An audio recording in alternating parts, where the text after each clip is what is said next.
တူးပြီးဟင်းကအခုမှတည်ထားတာ တခါလာကြတော့ပုံမှန်ဖြစ်မှာပေါ့လေတော့ကြတယ်ဒီတော့ကတော့ကလေးဘယ်လိုလုပ်လဲအဲ့ဒါဒီမှာဘူးอ่ะတော့ရှိ တံပြုတ်ကိုမင်းတို့ဘယ်လိုတည်လဲဆိုပြပါ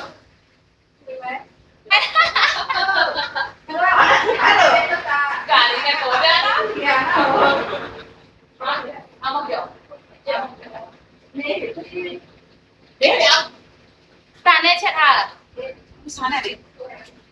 မကွာလာပါလေကွာကွာမှာနေတာကွာဘာလဲအောင်လား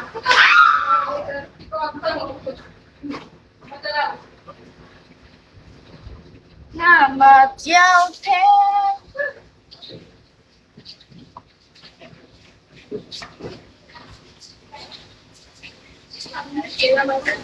大家ဝန်ထမ်းတွေရောစားဖို့မိတ်ကျူလေးတွေ ပကံလုံးလားဟိုအဖေဒီတော့တယ်ရပဲထိုင်လာတော့ပပတဲ့ပူရာနာနာပေါ်ပြနာနေတယ်လေနာနာ